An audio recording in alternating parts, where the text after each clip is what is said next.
네, 오늘 말씀의 제목은 항상 기도하고 낙심하지 말라. 오늘 말씀 그대로입니다. 항상 기도하는 것도 어렵고요, 또 기도하다가 낙심하지 않는 것도 참 어렵습니다. 그래서 응답받는 기도의 조건으로 예수님께서 이 두 마디를 붙이신 것 같아요. 항상 기도하고 기도하면서 절대로 낙심하지 말라, 이렇게 말씀하고 있습니다. 저는 이 응답받는 기도를 마라톤에 한번 비유하고 싶습니다. 처음에 출발할 때는 같이 출발합니다. 하나님이 응답하실 거야, 나는 반드시 기도 완주할 거야 하면서 응답받을 때까지 피니시 라인을 향해서 달려가죠. 근데 중도에서 몇몇 분이 포기하기도 하고 부상을 입기도 하고 또 지쳐서 앉아서 쉬기도 합니다. 그리고 결국 앞서서 달리는 그 그룹과 그리고 또 완주하는 사람들의 숫자는 그렇게 많지 않은 것을 보게 됩니다. 기도도 그런 것 같아요. 많은 분들이 기도에 대해서 믿고 기도에 대해서 수없이 간증을 또 듣습니다. 그럼에도 불구하고 나도 기도도 해보지 않은 것이 아니지만은 기도 응답까지 나가지 못할 때가 참 많이 있었던 것을 우리가 고백하지 않을 수가 없습니다. 저를 비롯해서 다 마찬가지죠. 기도 제목을 많이 적어놓고 마치 우리 초등학생들이 여름방학 시작하기 전에 시간표를 만드는데 2박 3일 소요를 다 쓰면서 너무나 예쁘게 화려하게 시간표를 만들지만은 하루 이틀도 지키지 못하면서 또 계속 텔레비 보고 늦잠 자고 그러지 않습니까? 우리가 기도 이런 설교를 듣고 기도에 대한 간증을 들을 때마다 그래, 내가 기도해야지, 그래, 기도밖에 없어, 나 이제부터 기도할 거야 라고 하지만은 마라톤처럼 중도에 포기하고 쓰러질 때가 참 많습니다. 그래서 오늘 응답받는 기도의 비결이 무엇인지 오늘 주님께서 하신 이 말씀 그대로 한번 우리가 받기를 원하는 것입니다. 그것은 바로 항상 기도하는 법, 그리고 낙심하지 말고 끝까지 포기하지 않는 이 기도의 방법에 대해서 우리 함께 은혜를 나누면서 우리 성도님들의 기도는 다 완주되어지고 응답까지 나아갈 수 있기를 주님의 이름으로 간절히 축복합니다, 여러분. 자, 첫 번째로 항상 기도하라에 대해서 한번 살펴보도록 하겠습니다. 누가복음 18장 1절부터 3절입니다. 한번 같이 읽어볼까요? 시작. 예수께서 그들에게 항상 기도하고 낙심하지 말아야 할 것을 비유로 말씀하여 이르시되, 어떤 도시에 하나님을 두려워하지 않고 사람을 무시하는 한 재판장이 있는데 그 도시에 한 과부가 있어 자주 그에게 가서 내 원수에 대한 나의 원한을 풀어주소서 하되. 아멘. 예수님께서는 두 사람을 등장을 시키죠. 한 사람은 의지할 데 없고 힘도 없고 백도 없는 과부 한 사람을 세우시고, 그리고 불의한 재판장을 또 세우셨습니다. 이 사람은 사람을 두려워하지도 않고 심지어 하나님도 두려워하지 않는 자기 권력만 믿는 그런 사람이, 이 사람은 뇌물을 받고 구분 판결을 하는 것을 아주 쉽게 여겼을 것입니다. 그리고 자기에게 득이 되지 않는 사람들이 올 때 귀찮게 여기고 멸시하고 모욕을 했을 것입니다. 자, 이 두 사람을 등장을 시킵니다. 그리고 이 과부는 아주 억울한 일을 당해서 이 불의한 재판장, 이 교만하게 짝이 없는 재판장에게 이제 사정을 하면서 나의 억울한 이 상황을 좀 풀어주십시오, 나 정말 억울합니다. 마치 억울한 옥살이 하는 그런 안타까운 마음으로 이 재판장에게 사정하고 부탁하고 눈물로 호소하는 이 모습을 기도의 한 장면으로 이렇게 보았습니다. 들어줄 리가 없죠. 왜 이렇게 설정했습니까? 전혀 불가능해 보이는 이 두 사람의 만남을 왜 이렇게 예수님은 비유로 드셨을까요? 기도는 그렇게 어렵고 불가능해 보이는 그런 문제가 있다는 것이죠. 그리고 그럼에도 불구하고 반드시 응답받을 수 있다는 것도 말씀하고 있는 것입니다.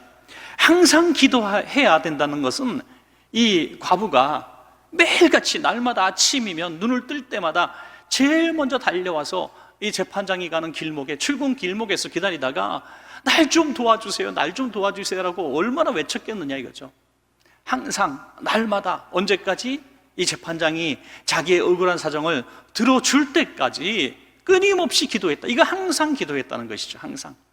항상 기도했다는 것을 우리가 오해해서 24시간 기도했다 이렇게 오해해서는 안 되는 거죠. 항상이라고 하는 것은 응답받을 때까지 계속해서 나아가서 기도하는 것이 바로 항상 기도하는 것입니다.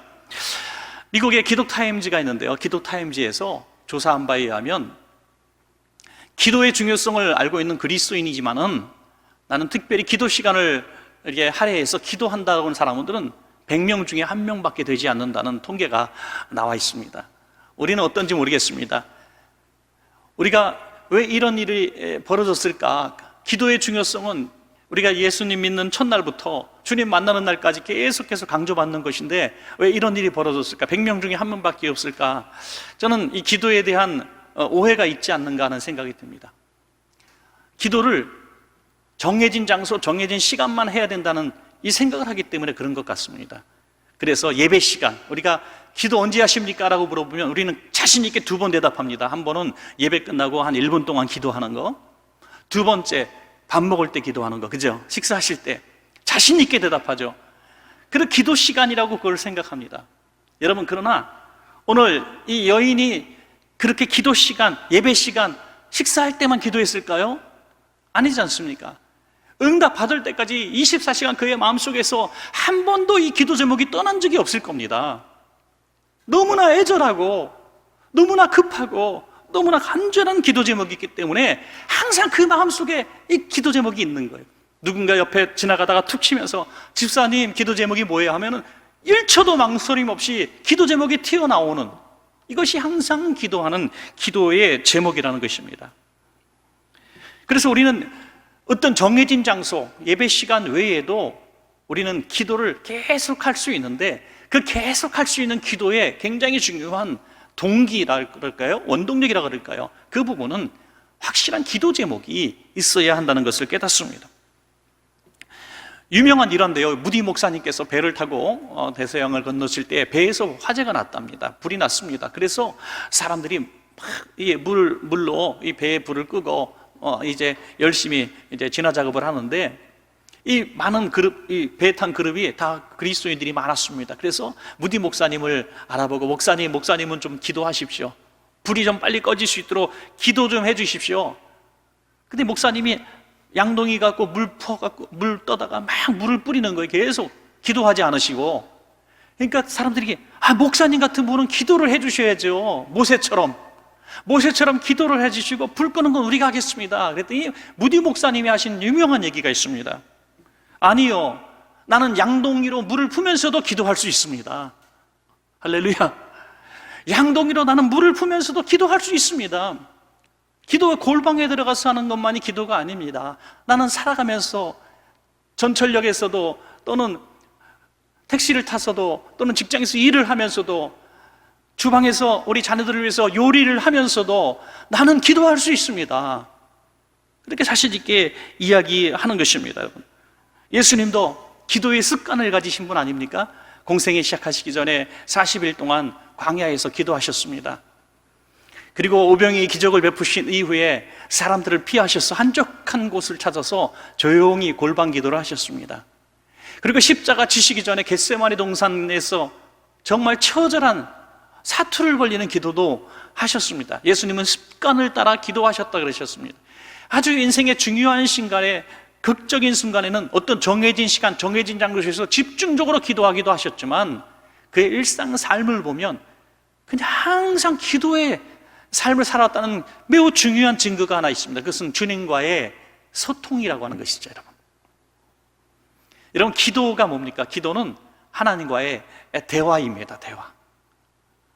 꼭 만나야 가족이고 꼭 이야기해야 친구입니까? 아닙니다. 오랜 세월 멀리 떨어져 있어도 끊임없이 교감하고 또 대화하고 또 나눔이 있으면 그 관계는 매일같이 만나는 사람보다도 더 뜨거울 수 있습니다. 그래서 항상 기도한다는 것은 주님이 항상 내 안에 있어서 내게 말씀하시고 나도 주님께 기도하는 이런 관계를 이야기하고 있습니다. 수년 전에 어떤 성도님의 집을 방문했을 때 그 장면은 아주 오랫동안 제 기억에 남습니다.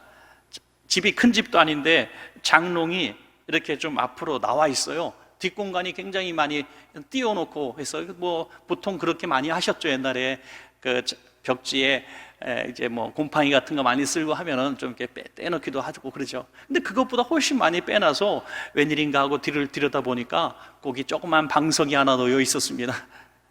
장롱 뒤에 그 조그만 공간을 만들어 놓고 그곳에서 기도하셨던 거죠.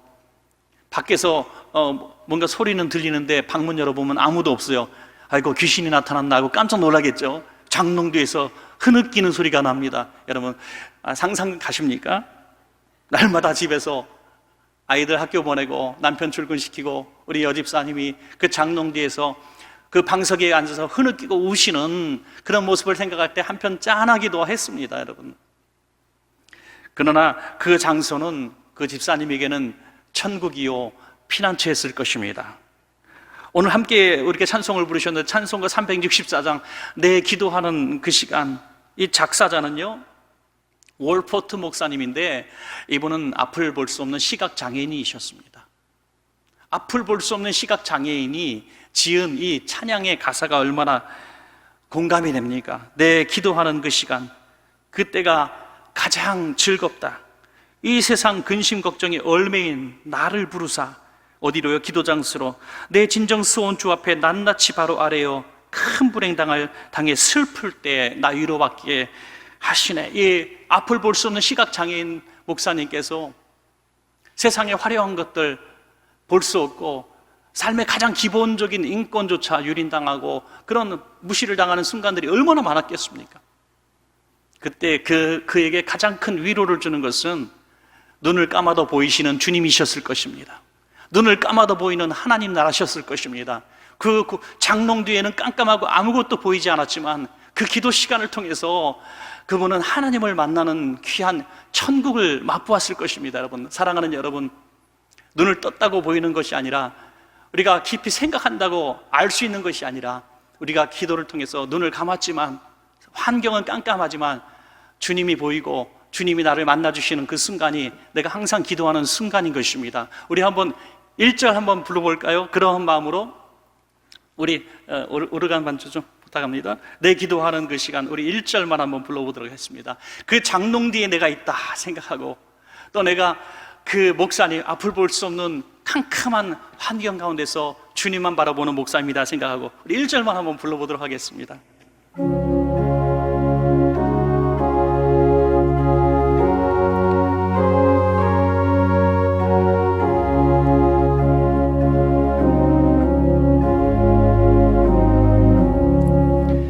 내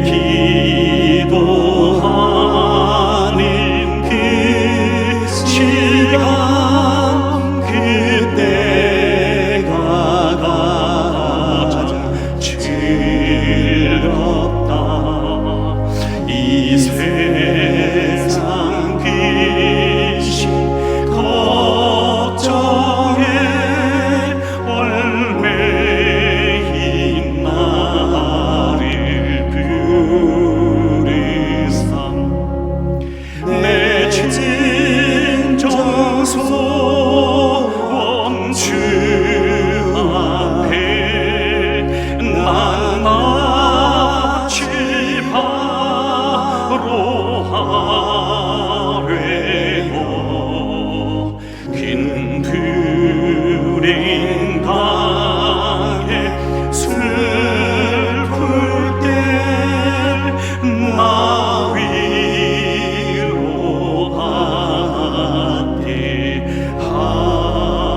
하시네.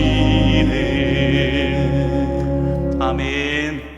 오늘 여러분들의 항상 기도하는 그 모습 가운데 오늘 이 찬양 가사대로 우리 하나님의 위로가 임하신 줄로 믿습니다. 자, 두 번째로 이제는 낙심하지 말라라고 말씀하시죠. 누가복음 18장 우리 4절부터 우리 5절까지 다시 한번 같이 읽도록 하겠습니다. 시작. 그가 얼마 동안 듣지 아니하다가 후에 속으로 생각하되 내가 하나님을 두려워하지 않고 사람을 무시하나 이 과부가 나를 번거롭게 하니 내가 그 원한을 풀어주리라. 그렇지 않으면 늘 와서 나를 괴롭게 하리라 하였느니라. 아멘. 자, 이 과부는 한 가닥 희망을 가졌죠. 1% 희망이 되지 않는 그런 희망이지만 붙들었습니다. 그래서 날마다 이 재판장에게 매달립니다. 절 좀 불쌍히 여겨주십시오. 이 재판장은 위아래를 훑어봤을 거예요. 초라하게 짝이 없는 행색이고 어디 돈 넣을 데도 없고 뒤에 백도 없는 그 정말 나약한 그 과부의 기도를 들어줄 리가 없는 것입니다. 간청을 들어줄 리가 없는 것입니다. 여러분, 우리가 백화점을 모처럼 나갔을 때도 맨날 그 조그만 뭐 동네 마트나 할인마트만 가다가 아주 대한민국에서 제일 좋은 그런 백화점을 갈 때는 있는 옷 없는 옷 장롱에서 다 뒤져갖고 꺼내갖고 또 액세서리도 걸고 그렇게 가지 않습니까? 안 그런 것 같아요. 하여튼 뭐 많은 분들이 그러실 거예요. 아무래도 좀 그런 데 가면 내가 좀 무시당하면 안 돼야지, 그런 생각을 할 때가 있어요. 그러니까 무시당하는 게 너무너무 싫어요. 그래서 마케팅 잘하는 사람은 어떻게 그걸 또 이용한다 그래요. 이 사람 못 살 것처럼, 가난해 보이는 것처럼 살짝 무시를 한대. 그러면 여기 있는 거 다 줘, 여기서부터 막 그런다는 거예요. 그래서 무시를 하면 사람이 아주 발끈하고 최고로 수치심을 느끼는, 많이 배운 사람일수록, 많이 가진 사람일수록 사실 이 멸시당하고 무시당하는 건 더 참을 수가 없는 거죠. 그런데 정말 이 과부는 정말 가진 것이 아무것도 없었고 백이라고는 아무것도 없고 그냥 밟으면 밟히는 사회적 약자의 아주 대표적인 인물이잖아요. 더구나 당시에 여인의 위치로 가는 것은 말할 수 없이 열악했습니다.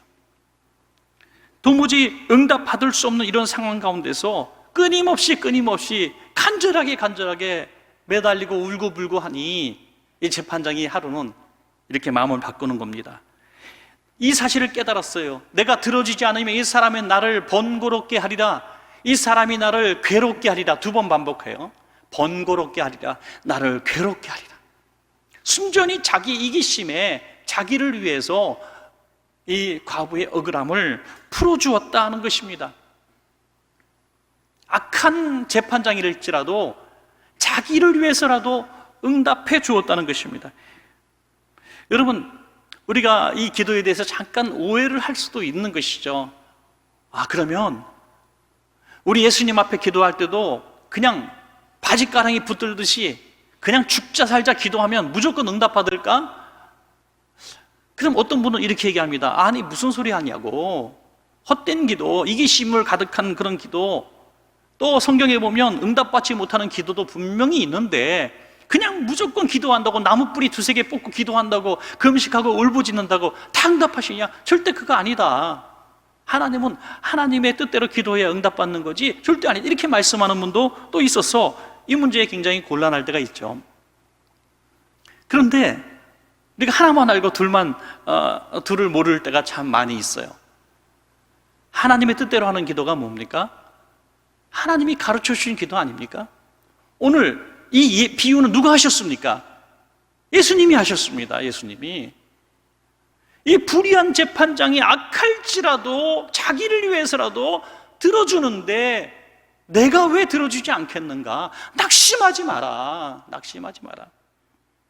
수로보니게 여인은 귀신 들린 딸을 치료하기 위해서 예수님께 왔습니다. 예수님은 한 번에 응답하지 않아요. 예수님은 불의한 재판장도 아닌데 응답하지 않으시고 침묵하시고 나중에는 모욕까지 하십니다.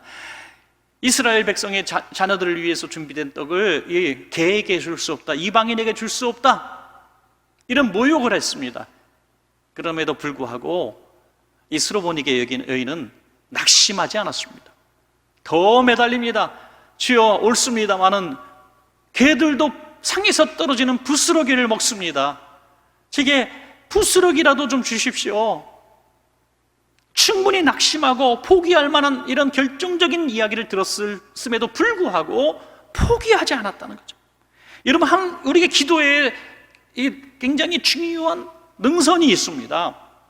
그걸 넘어가야 되는데 그 넘지 못하는 그 아주 결정적인 이유가 뭐냐면 바로 낙심입니다. 낙심. 여러분, 우리 기도의 응답의 최대의 적은 불의한 재판장이 아닙니다.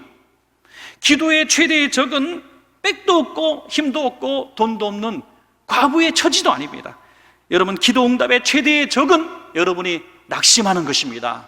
믿으시기 바랍니다. 낙심하면 응답받을 수 없습니다. 왜요? 낙심은 의심이기 때문이죠. 믿음이 있어야 응답받는데 낙심했다고 하는 것은 안 되는구나, 끝났구나, 내가 기도했지만 소용이 없구나 라고 정상에 올라가다가 다시 굴러 떨어지는 그 순간이기 때문입니다. 그래서 마귀는 이렇게 우리에게 이야기합니다. 40일 금식해, 열흘 금식해, 100일 작전 기도해, 열심히 해, 기도해. 그런데 믿지는 마. 그냥 기도한다고 생각해. 그냥 기도하는 거니까 기도하는 거야. 마치 관광지에 가서 분수에 동전 던지고 비는 것처럼, 그냥 나무 희한한 동굴 들어가서 뭔가 신비로운 힘에게 걔가 기원하는 것처럼 그냥 그렇게 기도해. 좋은 일이 있을 거야. 근데 믿지는 마. 이런 마귀는 예수님의 기도 시간에 낙심하게 했지만 예수님 낙심하지 않을 때 마귀가 떠나갔습니다. 욥이 고통당할 때 마귀가 와서 유혹했지만 욥이 낙심하지 않을 때 마귀가 떠나갔습니다.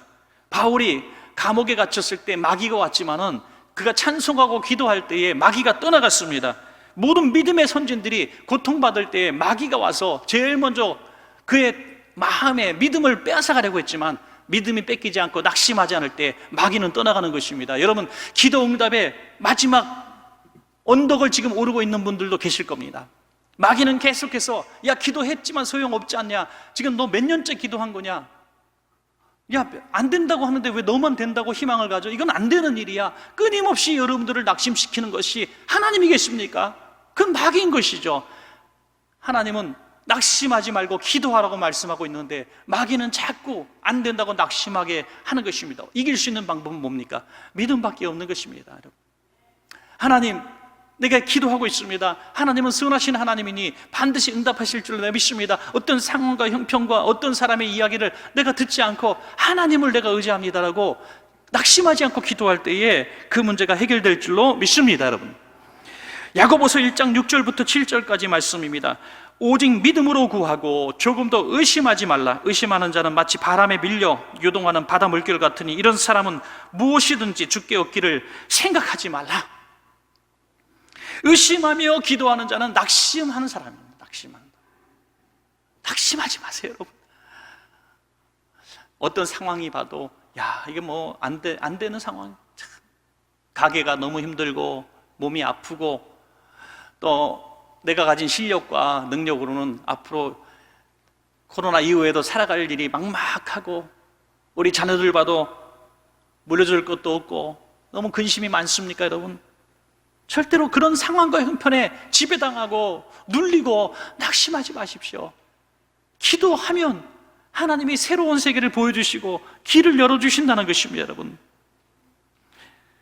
어떤 분을 보면 정말 뜨겁게 기도하는 그런 순간들이 있습니다. 막 부르짖고 기도하고, 우리 심야기도나 수요예배 특별히 기도 시간에 보면 누구보다 막 큰 소리로 기도하는 분들이 있어요. 막 눈물 흘리며 부르짖고 기도할 때가 있습니다. 왜 그렇게 하실까요? 바로 이 불쌍한 과부 같은 상황이었기 때문이죠. 평소에는 그렇게 하지 않는 분들도 통곡하며 부르짖어 기도할 수가 있는 것입니다. 그것은 바로 하나님밖에 길이 없기 때문이죠. 여러분, 낙심하지 말라는 것은 낙심하지 않을 수 있는 내가 힘이 있어서 낙심하지 않는 게 아닙니다. 낙심하면 끝나기 때문에 낙심하지 않기 위해서 몸부림치는 겁니다. 여러분, 몸부림치는 거예요. 우리 아이가 병원에 입원했다고 생각합시다. 병원에서 1%, 2%밖에 아니 10%까지라고 치십시다. 이 아이는 힘들 겁니다 라고 얘기할 때 여러분, 아유, 그럼 할 수 없죠, 운명인데요, 뭐 이렇게 받아들입니까? 아니에요. 의사 선생님, 정말 우리 아이 살려주세요. 어떻게 무슨 일이든지 하겠습니다. 포기하지 않잖아요. 집을 팔아서라도, 논밭을 팔아서라도, 아니 지구 땅끝까지 가서라도 방법이 있다면 찾지 않겠습니까? 낙심할 환경이지만 낙심할 시간이 없는 거예요. 왜? 낙심하면 정말 끝나기 때문에. 여러분, 기도하다가 낙심하는 것이 바로 그런 부분인 것입니다. 낙심하면 스스로 지는 것입니다. 끝까지 낙심하지 말고 끝까지 주님 앞에 매달리십시오. 이 과부같이 절박한 심정으로 다른 길은 없기 때문에 주님께 매달릴 때 역사가 일어나는 것이죠. 여러분, 우리가 평생 살면서 기도에 응답받은 짜릿한 순간, 감격적인 순간들 한 번쯤은 다 가지고 계세요. 간증거리 하나 조금 다 있어요. 그래서 내가 이렇게 어려울 때 이런 상황에 하나님께서 이런 기적을 베풀어 주셨습니다고 감격하고, 때로는 간증할 때 막 구역 예배 드릴 때 눈물 콧물 쏟으며 간증할 때도 있어요. 여러분, 그렇게 간증할 수 있기 바로 직전의 상황을 제가 살펴보면 그렇습니다. 다른 길이 없었을 때예요. 다른 길이 없었기 때문에 응답받은 거예요. 다른 길이 없었기 때문에 낙심할 수가 없었던 것입니다. 포기할 수가 없었던 것입니다. 사랑하는 여러분, 기도할 제목이 없다고, 힘이 없다고, 아니더라고요. 수능고사 볼 때 보니까 엄마들 기도 열심히 하더라고요. 나 기도 못해요. 하나도 못해요. 저는 기도 1분만 하면 할 제목이 없어 하는데 5시간씩 기도하고 계시더라고요. 그럴 힘이 어디서 나옵니까? 내가 기도 안 하면 우리 아이가 지금 고통당할 수도 있다는 모성애가 발동한 것이죠. 뜨거운 마음이 있는 겁니다. 병든 자녀를 위해서 머리맡에서 기도한 엄마 같은 기도, 여러분 얼마나 눈물로 기도합니까? 바로 낙심할 시간이 없는 것입니다. 낙심해서는 안 되는 것입니다. 그러므로 기도의 끈을 잡으신 여러분은 절대로 낙심을 선택하지 마시고 믿음으로 끝까지 한번 기도해 보시기로 결심하는 이 시간 되시기를 축복합니다, 여러분. 자, 마지막 세 번째는 결론 부분이죠. 하나님 아버지를 믿어라 하는 것입니다. 자, 누가복음 18장 6절부터 8절까지 우리 같이 한번 또 읽겠습니다. 시작. 주께서 또 이르시되 불의한 재판장이 말한 것을 들으라. 하물며 하나님께서 그 밤낮 부르짖는 택하신 자들의 원한을 풀어주지 아니하시겠느냐? 그들에게 오래 참으시겠느냐? 내가 너희에게 이르노니 속히 그 원한을 풀어주시리라. 그러나 인자가 올 때에 세상에서 믿음을 보겠느냐 하시니라. 아멘. 여러분, 이 불쌍한 과부가 매일같이 날마다 또 낙심할 만한 상황을 매일매일 경험하면서 거절과 모욕을 당하면서도 포기할 수 없이 이 재판장 앞에 와서 사정을 아뢰고 간절하게 구했던 것이 이 재판장을 믿었습니까? 이 과부는 재판장을 믿은 사람이 아닙니다. 이 재판장이 어떤 사람인지 알고 있었습니다. 그는 도무지 자기 같은 사람의 이런 억울함을 신경도 쓰지 않는 사람이라는 것을 세상이 다 아는 그런 상황이었습니다. 하나님도 두려워하지 않습니다. 신앙의 양심도 없고요, 인간적인 양심도 없고 그냥 돈만 알고 권력만만 가지고 있었던 사람이죠. 그래서 도무지 이 사람은 응답하지 않을 거라는 생각도 분명히 가지고 있었을 겁니다. 그럼에도 불구하고 끊임없이 부르짖었던 것은 재판장을 믿어서가 아니라 그 악한 재판장이지만 이 방법밖에 없었던 것이죠. 왜 이렇게 절박한 상황에 확률이 적은 이런 상황을 연출하셨습니까? 하나님이 어떤 분이시냐, 너희가 왜 모르냐, 이런 뜻이죠. 왜 최악의 상황을 만드셨을까요? 이런 최악의 상황 가운데서도 응답의 길이 있는데 좋으신 하나님 앞에 왜 믿음의 기도를 하지 않느냐? 왜 믿음이 없느냐? 이 말세에 내가 정말 믿음을 보겠느냐? 책망하신 것입니다. 여러분, 한번 두 사람을 놓고 한번 생각해 봅시다. 불의한 재판장, 그리고 의로우신 예수님. 하나님을 무시하지만 이분은 하나님의 아들입니다. 이 사람은 뇌물을 좋아하고 약한 사람들을 멸시하는 사람입니다. 그러나 예수님은 약한 자의 친구가 되시고 값없이 생명을 주신 분이십니다. 자, 이런 재판장에게도 울부짖고 끊임없이 낙심하지 않고 외쳤더니 응답이 이루어졌다. 저는 이 예화를 들 때 예수님의 예화의 그 수준이 정말 우리가 상상할 수 있는 것보다 너무 크신 것을 깨달아요. 저 같은 사람하고 감히 비유를 할 수 없지만 만약에 제게 이 비슷한 예화를 쓰게 한다면, 야 봐라, 불의한 재판장, 이런 재판장, 예수님이 계신 이 불의한 재판장에게 아무리 외쳐도, 아무리 낙심하지 않고 외쳐도 응답받을 수 없어요. 근데 좋으신 예수님은 무조건 부르짖고 기도하면 응답해 주실 거예요. 저는 이 정도 수준으로 예화를 만들어낼 것 같아요. 그러면 우리가 납득하잖아요. 그래, 맞아, 쓸데없는 데 가서 기도해서 뭐 응답으로, 여기는 포기해야지. 아니에요. 예수님의 이 비유의 방식을 보십시오. 이 악하고 불의하고 도무지 가능성 없는 이 세상에 정말 쓰레기 같은 인물한테도 그렇게 간청했더니 응답받았다 이거예요. 어디 감히 좋으신 예수님과 비교할 수 없는 그 사람에게도 응답받았는데 왜 우리는 믿고 있는 하나님 앞에 기도하지 못하느냐? 가슴이 찢어지듯이 말씀하고 있는 비유 아닙니까? 오늘 이 메시지는 이 과부가 불의한 재판장에 응답받은 게 초점이 아니라 그렇게 선하신 하나님 앞에도 이런 항상 기도하지 않고 낙심하지 않고 기도하는 이 모습이 없는 이 믿음 없는 세대를, 믿음 없는 하나님의 백성들을 책망하시는 비유라는 것입니다. 여러분, 사랑하는 여러분, 우리 하나님 아버지는 좋으신 하나님 아버지시고 고아와 가부를 불쌍히 여기시는 약자 편에 드시는 하나님이시고 우리가 하나님 하고 부르짖으면 바로 응답하실 길을 기뻐하시고 문 밖에 서서 기다리시는 좋으신 하나님 아버지십니다.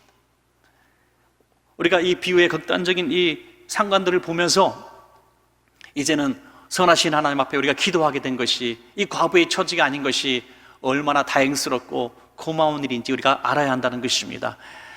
이제부터 우리가 항상 기도 제목을 안고 사시면서 어떤 상황에도 낙심하지 말고 끊임없이 한번 그 기도 제목, 지금 여러분들이 가지고 계신 그 기도 제목 한번 여기다 붙들어 매시고 한번 응답받을 때까지 한번 나아가셔서 여러분들도 어느 순간 어느 자리에서 내가 주님 앞에 응답받았다고 간증할 수 있기를 주님의 이름으로 축복합니다.